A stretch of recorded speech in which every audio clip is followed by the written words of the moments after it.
அனைவருக்கும் அன்பு வணக்கம்.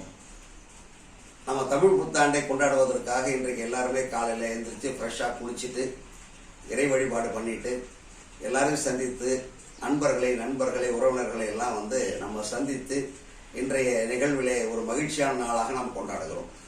அதாவது சோபகிருது வருடம் நிறைவு பெற்றது, குரோதி வருடம் ஆரம்பமாகிறது.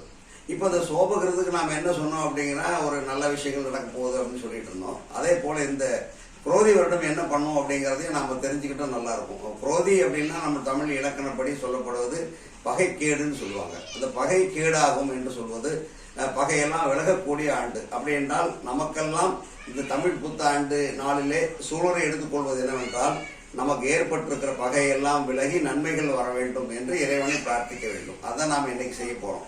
அப்படிப்பட்ட ஒரு நல்ல தமிழ் புத்தாண்டிலே இந்த சித்திரை திருநாளில் குரோதி வருடத்தை வரவேற்று பகை கேடு என்கிற அந்த தமிழ் ஆக்கத்திலே இருக்கக்கூடிய தத்துவத்தை புரிந்து கொண்டு பகை கேடாகும் என்று சொன்னால் பகையெல்லாம் விலகும் என்று சொல்வார்கள். அதே போல இறைவனிடத்திலே நமக்கு ஏற்பட்டிருக்கிற அத்தனை பகைகளையும் விளக்கி நல்ல ஆண்டாக நல்ல மழை பெய்து, நேற்றே மழை ஆரம்பிச்சிருச்சு, அதனால தமிழ் புத்தாண்டிலே நல்ல மழை பெய்து நல்ல வளம் பெற்று விவசாயம் தழைத்து தொழில்கள் தழைத்து நம்முடைய அனைத்து குடும்பங்களும் உறவினர்களும் அன்போடு ஒன்றாக இணைந்து மிகப்பெரிய வெற்றியை இந்த ஆண்டு நாம் கொண்டாட வேண்டும்.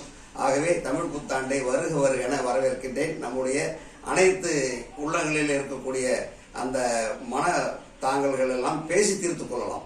அப்படிப்பட்ட ஒரு நல்ல ஆண்டு தான் இது. ஆகவே நமக்கு இந்த நல்ல நாளை தந்திருக்கிற இறைவனுக்கு நன்றி தெரிவித்து இந்த ஆண்டு சிறப்பாக கொண்டாடுவோம்.